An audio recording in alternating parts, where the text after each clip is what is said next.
The Wooden Railway Adventures of Thomas the Tank Engine, Episode 39, Jingle Rails. It was Christmas Eve on the island of Sodor, and all the engines were busy with the last-minute preparations. Most of the jobs were complete, and the engines were all having a rest before the Christmas party at Elsbridge. So Wilbert, said Scruff, you excited for Christmas this year? Oh yeah, said Wilbert. I just hope I don't go flying off the track and crash into a Christmas tree like I did last year. Oh yeah, that was kind of funny when you flew right over the sheds and crashed into the Christmas trees, Emily. Well, not really. It was rather embarrassing and a little frightening, said Wilbert. What are they talking about over there? I have no idea. I can't understand how the steam engines could have finished all their jobs first and gotten all the spots in the shed. I'm frozen to the frames out here. Boy, I could really go for some hot chocolate in my fuel tank right now.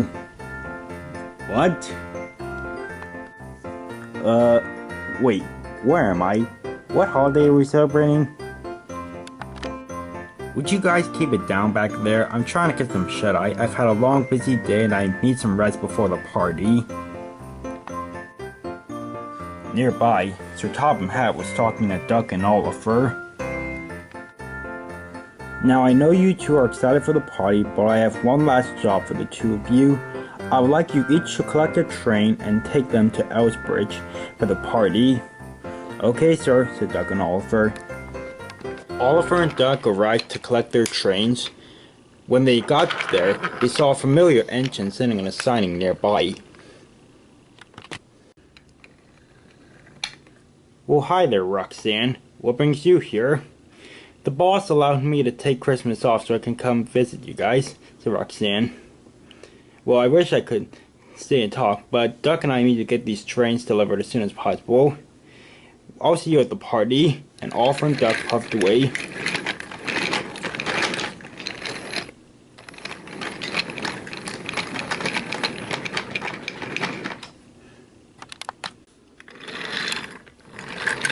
Oliver and Duck were making great time.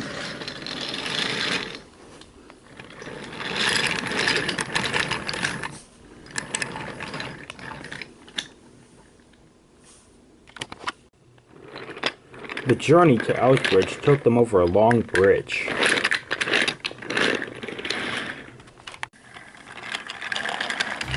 But Oliver had no idea that he was heading for trouble.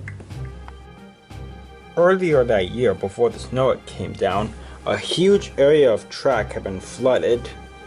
However, before the water could all go away, the snow came and the water got frozen. Unfortunately, the points hadn't been set properly, and Oliver came down the hill, ran onto the wrong track, and slid out onto the ice.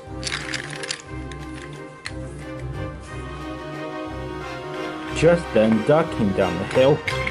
He couldn't stop and he slid off the track and ran into Toad. Because Duck was derailed, no one could pull Oliver back onto the tracks. To make matters worse, the ice was beginning to break.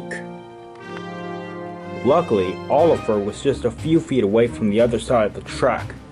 His sandboxes were still full, so he poured some sand on his wheels to help him grip the ice. He slowly began to move back onto the other side of the track, but the cracks in the ice were getting closer. Hurry, Mr. Oliver, said Toad. Oliver pulled as hard as he could, and soon the entire train was back on the rails. At that moment, Daisy came down the line. She saw Duck and quickly coupled to his train. And she pulled Duck back onto the rails. The points were switched, and Duck and Daisy hurried down the other line to catch up with Oliver. Once the two had caught up with Oliver, the three engines continued on their way.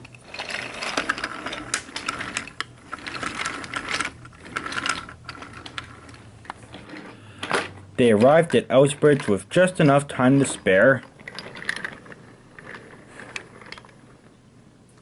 Soon, all the goods were unloaded, and everyone gathered around the Christmas tree. Soon everyone was singing carols. Jingle rails, jingle all the way. Oh, what fun it is to be really useful every day. Oh, jingle rails, jingle rails.